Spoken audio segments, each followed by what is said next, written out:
Page 40, Finger Legato. This is another piece that came from a Hanon Virtuosic Studies, the Hanon book. This isn't the whole thing that's in the book, but this gives an idea. It's simply giving you various patterns, and they go up and down the keyboard. They're fun to play, but I got some concerns about what they're presenting here. You see, over the years, there have been many different piano teachers, famous piano teachers, that carry a lot of weight in what they say and what they teach. Yeah, you should do it this way, blah, blah, blah. And they have different techniques that they teach, and some of those techniques conflict with each other. Some people teach one technique and other people teach a different technique.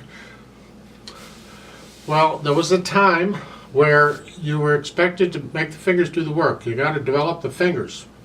And this kind of thing was great. So they'd put a coin or something on the back of your hand, and you'd hold it perfectly still as you played this.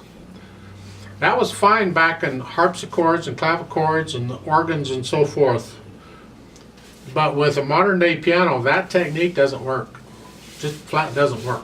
You see, the first thing they say, raise and drop the fingers with precision.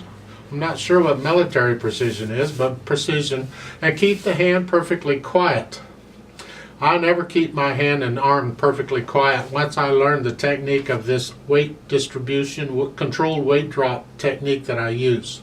In other words, it's not depending so much on the muscles, it's depending more on gravity to do the job for me. So if you want to try and develop the fingers by holding your arms and the hands perfectly still, be my guest. You're down here at the bottom. Both hands are playing the same notes, you're an octave apart. So you just let one hand follow the other. And the fingering, you're separating between 1 and 2.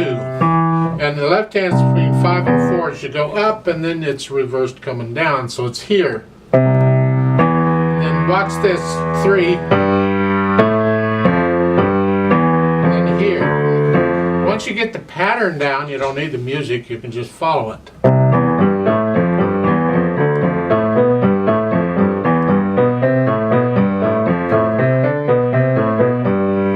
Speed-wise, supposedly you should play it lickety-split.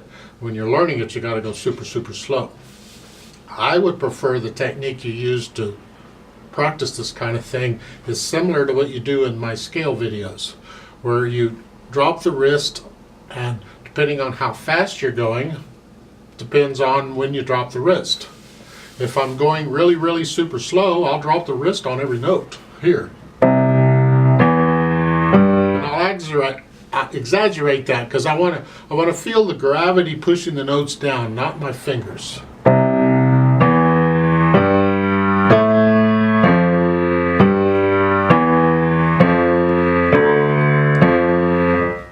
want to do that. Then I speed it up. I can maybe take 2 notes per wrist drop.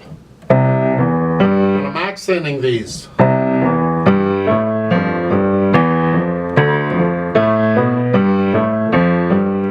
Again, it's the gravity doing it. I'm just transferring weight from finger to finger. Yeah, it's a slight motion. It's like rolling spokes on a wheel, just rolling. It's sort of like that, except you're kind of flat.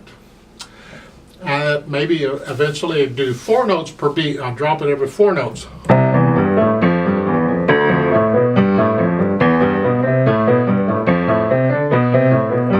If you ever get it up, then do 8 notes per beat. Where it's I found that if I'm practicing this with precision, what you're saying, and I can get it up to a moderate speed,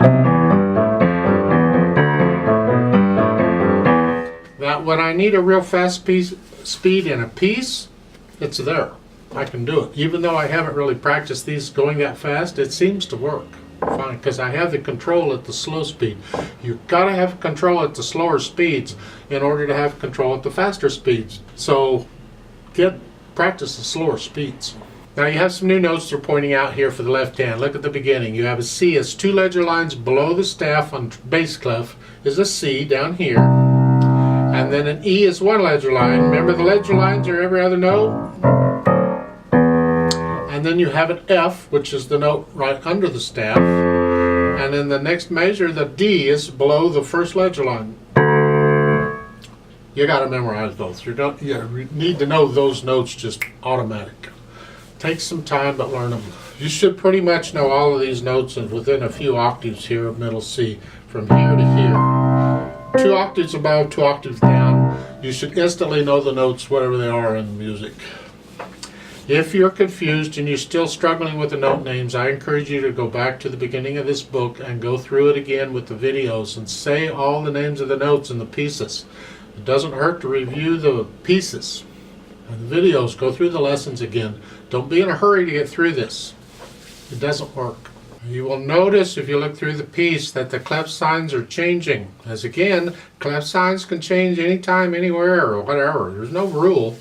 So if you look at on page 40 at the bottom, at the very end, the bottom staff, you're getting a treble clef. So at the top of page 41, now you're in treble clef. You're still going up the keyboard. It just makes it easier to read the notes in treble clef rather than dealing with a lot of ledger lines in bass clef.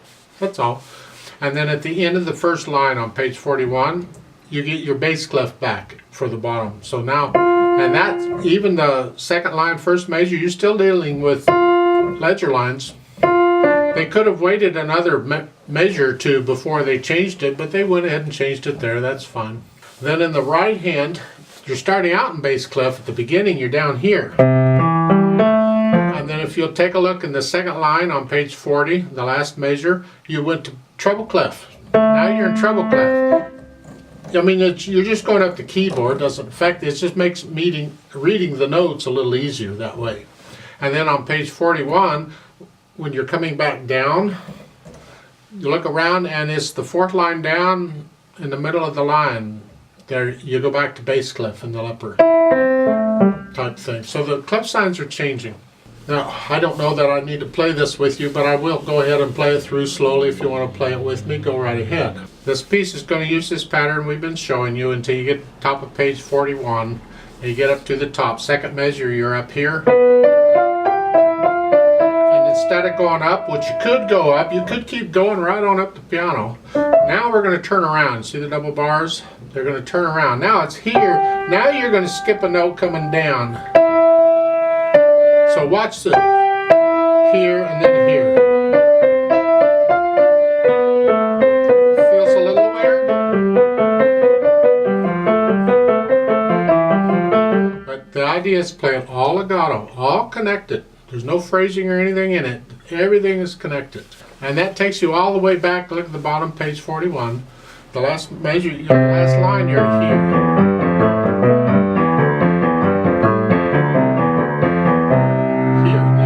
C. Let's play this slowly together. I'll give us 4 counts since it's in 4/4 time. 1, 2, ready and go, and.